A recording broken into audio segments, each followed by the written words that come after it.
సంతానలేమి అనేది ఒక సమస్యగా మారుతుంది. గతంతో పోల్చితే ఇప్పటి తరంలో లైఫ్ స్టైల్ అంతా బిజీ అయిపోయింది ఇప్పుడున్న వాళ్ళందరికీ. So, busy works అయిపోతుంటాయి.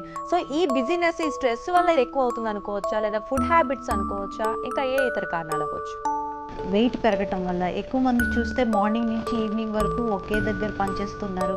Moment, exercise అనేది లేకపోవటం వల్ల తర్వాత స్ట్రెస్ అనేది ఎక్కువ అవుతూ ఉన్నది ఈ దంపతుల్లో. దానివల్ల తర్వాత ఒక టైంలో ప్రెగ్నెన్సీ ప్లాన్ చేసుకోవాలి, అది ఫినిష్ చేయాలి అనే అవగాహన లేకపోవటం వల్ల మెయిన్గా ఈ సమస్య అనేది పెరుగుతూ ఉంది.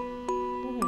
అంటే రైట్ ఏ ఏజ్‌లో అంటే ఇప్పుడు అందరూ మేము సెటిల్ అయిన తర్వాత పిల్లల్ని కనాలి అంటూ ఆలోచిస్తూ ఉంటారు గదా! పర్టిక్యులర్‌గా అంటే పిల్లల్ని కనడానికి కరెక్ట్ ఏజ్ ఏది? అంటే మేల్‌కి కానీ, ఫీమేల్‌కి కానీ ఏం చెప్తారు?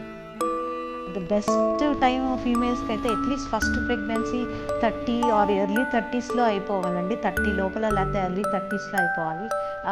అలాగే అంటే మేల్స్కి వచ్చేటప్పటికి అట్లీస్ట్ 40 ఇయర్స్ లోపల ఫస్ట్ ప్రెగ్నెన్సీ అనేది అయిపోవాలి.